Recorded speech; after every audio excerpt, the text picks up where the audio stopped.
Hey guys, Lanhara here, and welcome to episode 2 of my Toro Rosso career mode. Now we're here at Spain, and I believe we have some R&D updates. Hey, good to see you again. The factory sent over the parts that were looking good on the rig. They're being fitted as we speak. Have a look at the report.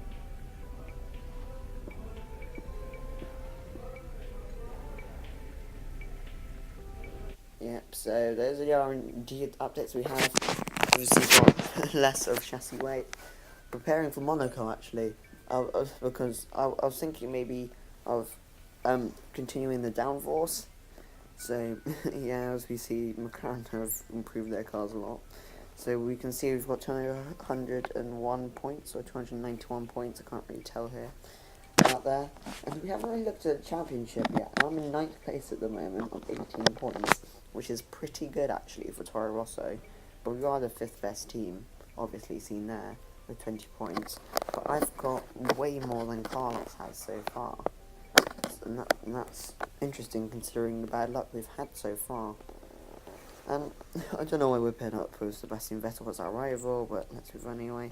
So yeah, it's Monaco next, so I don't think we'll have enough resource points by the end to get any updates, so let's go and practice one. Welcome to the Circuit de Barcelona Catalunya for the Spanish Grand Prix.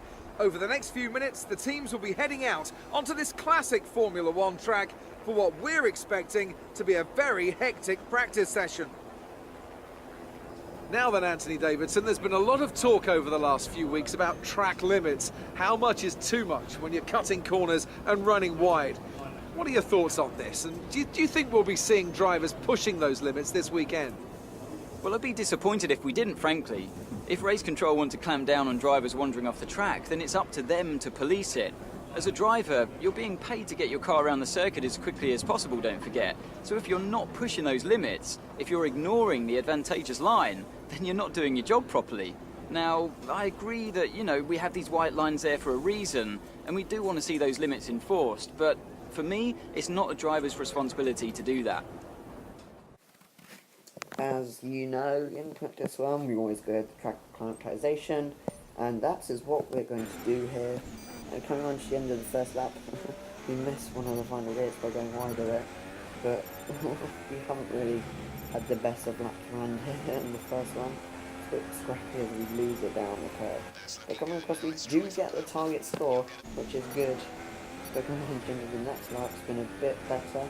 We haven't got any reds, and I don't think we're going to get any reds, as we're going to open the DRS. We still don't get target score, just not enough purples there. Now coming on to the third lap and final lap, it's been better, slightly better than that, as I think if we just get purple in the next two, the DRS in the corner, we get purple there, and we get the DRS, and we just get 470 points there, just over, I think, yeah, 485 is okay. But now in practice 2, we're going on to qualifying pace, and I'm not very good around Spain.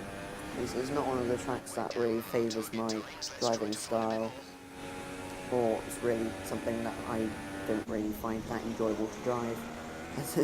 We don't get good time there, and obviously we lose the back end there, so we're down by a second so far. I don't really think it's going to happen in the race or in qualifying, but that's just what's going to happen. And we go on to our third lap, and I don't really think we're going to do well here, as we go wide at turn 3 or 4. I can't remember which one it is, but I just gave up in the end because I didn't really think it was really that important. So we didn't get the maximum resource points we could. Obviously we don't do track acclimatization, but yeah. Here we are at the Circuit de Barcelona Catalunya for the start of today's qualifying session. It won't be long now until we're ready to join the action down at trackside.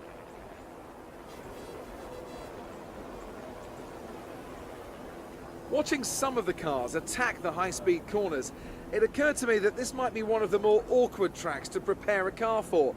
Do you go for top speed over grip, or do you look to maximise performance in all the corners? It's easy to make your car quick in a straight line, you just take all the downforce off. But when it comes to a track like this, you really need a bit more of a compromise. The main focus here is carrying speed through the fast-flowing corners, but you still don't want to be a sitting duck on the straight. Here in qualifying now, we are going out for our first lap on a new set of, I think it's soft tyres. Yeah, it's soft tyres here at Spain, not super soft as it's been a whole thing. But this is a bit of a scrappy lap. I got it together in a few bits. I had some really nice corners, but I didn't. I kind of failed through a couple of other ones as well. Like that one, I lost the back end and got in the curve, which slowed me down. But that was good. To go in P6 ahead of Hulkenberg behind Sainz. So far that's good. But we're down in P15 and come on to the end of our second lap. This has been a bit worse. I lost a lot of time in the first sector. I just didn't really hook it up, and I lost it here as well. The third in the first sector really messed up, and I'm terrible at the second. So this was a slower time actually on another set of new tyres. But I decided to go out and stay on another lap because the tyres weren't actually that worn yet, and I knew that I could do better. This time, obviously, it was better as I had less fuel and I just hooked up the corners a bit better. I didn't, I pushed way too hard in the other laps. As we move up 2 places, as we improved by 2/10. And yeah, that's where we finished in 13th place. Me and Carlos in between a sandwich of Force Indias. So it's not bad, obviously, because considering what happened with the qualifying pace, that wasn't obviously very good. But yeah, I'm not really that disappointed. I know the team wanted 9th or something projected, but I knew I just couldn't get that, and it's not bad. And we can if we get a good start here, then we can definitely get into the points. Obviously, there's only 3 or 4 positions I need to make up in the race. So yeah, it's really a substandard, really. And so yeah, let's get into the race.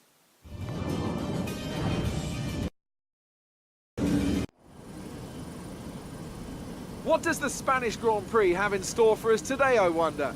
I hope we see some tight wheel-to-wheel action down the main straight, circa Mansell and Senna way back in '91. Or maybe we'll have a more strategic race here on a track where overtaking can be difficult.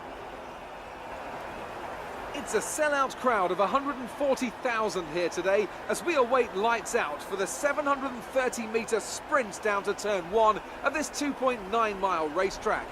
Overtaking is challenging through these 16 corners, but there's still a lot of high-speed excitement to be found, including the flat-out turn 3 and the terrifying blind right of turn 9. Anthony Davidson is here with me today. Together we'll be taking you through all the action of this Spanish Grand Prix. It can be hard for the cars to follow each other closely here due to the dirty air coming off the car in front. So perhaps we're looking at a more strategic Grand Prix, Ant. What do you think on that? I'm not too sure about that, Crofty. I mean, yes, as you say, it's hard to follow around here, but if you're brave on the brakes, you can get the job done down into turn 1, which is a medium-speed corner, so you have to be committed.